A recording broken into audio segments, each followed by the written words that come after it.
Juan Soto's a Met. I knew it. I love you, Soto. It's finally happened. You know, there's a reason why I got this shirt on right now, Silent Assassin. I love you, Soto. Because the Juan Soto watch is over. It's done. We all know it's been, 4 days now? 5 days? Juan Soto signs a massive historic deal with the New York Mets on Sunday. And I just like to go back there because I remember early conversations that I was having with my good buddy, the Silent Assassin, that day. And I said, don't feel right. Doesn't feel like he's coming to us. It feels like he might be going to the Yankees. I don't know. I just had this feeling. And Silent Assassin was like, yeah, looks that way. And then kind of went silent a little bit. I forgot about it. I wasn't refreshing my phone. I didn't care because I was just like, any minute now, we're gonna see the breaking news ticker goes back to the Bronx. I was like, you know what? Snap out of it. I still got a little confidence. I still got confidence in Cohen. I still got confidence. But listen, if we don't get him, it's not because we didn't do our best. And that's all you can ask for out of your front office. Well, I was having conversations with the Silent Assassin, and she was like, I have a headache. I just want this to end. I just keep refreshing my phone, and I'm done. I just need this to end one way or another. Well, 35 minutes after that, I check my phone, and I have a bunch of texts from the Silent Assassin. We got him! We got him! I said, what? What's going on here? Juan Soto signs the big deal, 15 years, $765 million. It can actually go up to, what, $804 million or something like that? 805, 804? 805, yeah. What a deal. But what I love about the deal the most is that $75 million signing bonus. The deal is really, really team friendly when you think about it. You know, he's only going to be making like $46 million a year. I think I have the actual breakdown of the contract here. Let me see if I can be able to find that. Because when I saw this, I was like, nah, this is kind of too good to be true, to be honest with you. Like, this is a great deal. It's a great deal. Let me see if I can find it. One moment. We are getting there. There we go. Is that it? No.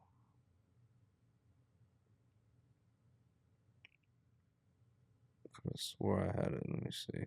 Nope. Well, anyway, if I can find it or if Silent Assassin can find it, then we'll put it up. Text. Yeah. So I think it was like the average he's going to be making is like $46 million a year. I think next couple of years he's going to be making 46. Then I think that there's 1 year he's making 42. Then he goes back up to 46.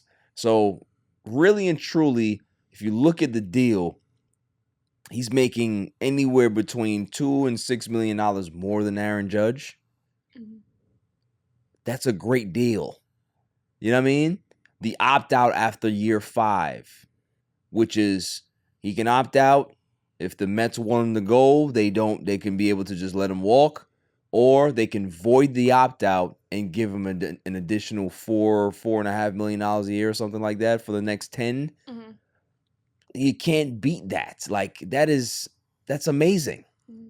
You know what I mean? So how did you feel, Silent says? Of course, I detailed your reactions and you acting like a mad person. But, you know, the fact that we got him on Sunday night, how was that? Yeah, like, especially that weekend, like the whole weekend I was on my phone kind of going through it, refreshing. And then as the days went on, I was like, oh, it's kind of leaning more toward the Yankee side. I'm like, oh, like, kind of like started to sting a little bit. I'm like, oh, like, you know, I can't, like, again, like you said, like, fault the Mets because they did try their hardest, whatever the outcome was. But I was like, I just really, really want to see this guy in right field and have an excuse to spend like $80 on the front row of ticket right field just to see him like that close. And right when I saw, like, I had put my phone down for like 5 minutes, like I need a break. I'm like, oh, I can't wait anymore. So and then within that 5 minutes, it says I get from Jeff Passan, breaking news. And I was like, where'd it go? Like, and then it says New York Mets, and I was like, I started freaking out. Like, I texted you, texted my family, like, well, we got it, let's go. And then, you know, now from, you know, almost a week now, like, everything all over my phone is Juan Soto, like, breaking news, drama, and all this stuff against the Yankees and whatnot. And seeing him like in the jersey yesterday was a beautiful sight. That is a great segue, Silence. The press conference was yesterday, Thursday, and you know, a lot of people are poo-pooing the press conference, saying that, oh, you know, it wasn't that spectacular. But listen, not every press conference is going to hit like that. I don't really care, because what we saw was a guy that showed that he wanted to be here, talked up the Mets, talked up the Yankees. He talked up his process, saying that it was a difficult process to make or decision to make. But, you know, he spoke with his family. They really took their time, did their homework on every team. Scott Boras did a great job with laying out all the kind of scenarios for every particular team. And Juan Soto felt that projecting out, the Mets will be in a better position than most of those teams that were vying for him. I can't disagree. When you have the richest owner in the game, when you have the building, you know, budding prospects that we have, when you have David Stearns, when you have Carlos Mendoza, when you have these pieces, yeah, the Mets look like they're going to be a very attractive destination for the next decade plus, because they have the resources to do so.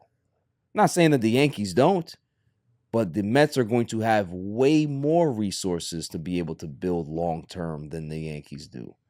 Red Sox, we'll see if they can be able to commit to consistent success, because John Henry likes to spend one time and then he likes to go ahead and not spend on the team for years, and that's why the Sox are here, right? The Blue Jays, nobody wants to take the Blue Jays money. That's just what it is. They got money. Nobody wants it. Bo Bichette wants out. And Vladdy probably wants out too, right? So all of these teams that are vying, and we already know what the Dodgers do. The Dodgers are the Dodgers. But I talked about this, that Juan wanted to be the man. He didn't talk about this specifically in his press conference, but, you know, I don't think he needed to necessarily say that. We know that it's about comfort level. It's about him trying to maximize and be the best baseball player he can possibly be.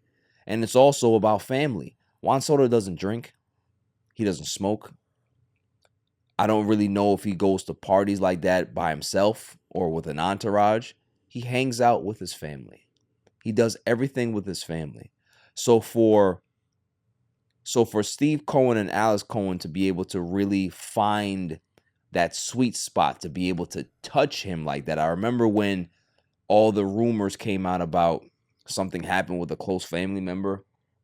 Steve Cohen made sure that he did his homework, reached out and tried to see how they can be able to kind of bridge that gap. And the fact that he was able to, you know, give Juan Soto that reassurance that his family is going to be taken care of when they're at the stadium. It's big.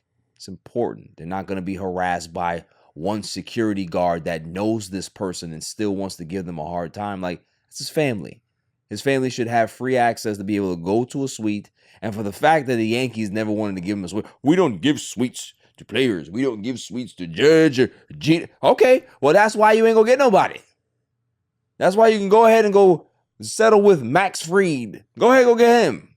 Go get Devin Williams. That's fine. But let me see a big-time position player free agent that's a superstar of the caliber of a Juan Soto that's going to go to the Yankees. That's what I want to see. So when a guy like Vladdy is a free agent, when a guy like Kyle Tucker's a free agent, when a guy like Bo Bichette's a free agent, I want to see what happens. I want to see if the Yankees actually even go into that. They probably go after Kyle Tucker, but I want to see what you're going to be able to give up, because it's not about the Yankee way anymore. It's about these players. Players run the sport. They want to be the guy. They want to feel like they're special. Juan Soto's a special player. Yeah, you might have gave him close to whatever we offered him, right?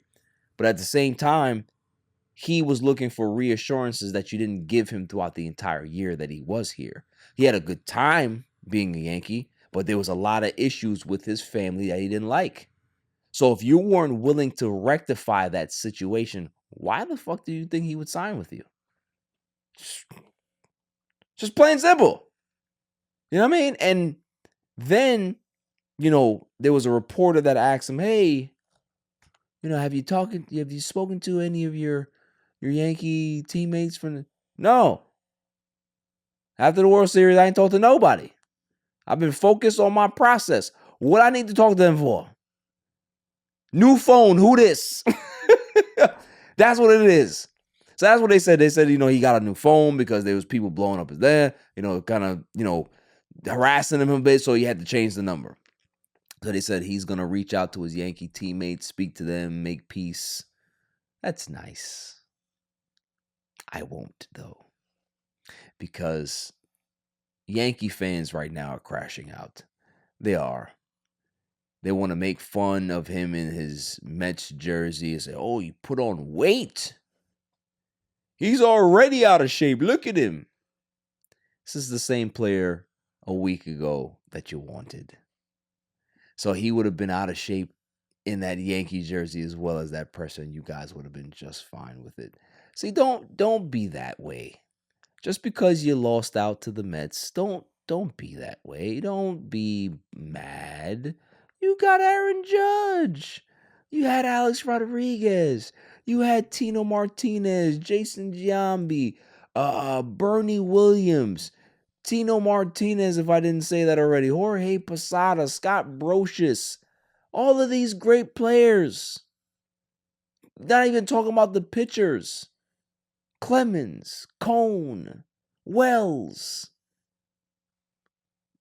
Tanaka. You had Matsui as a player. All of these great guys. Don't be mad now because finally we get one. Can we have one? We don't even ask for much. We just asked for one guy, and we got him.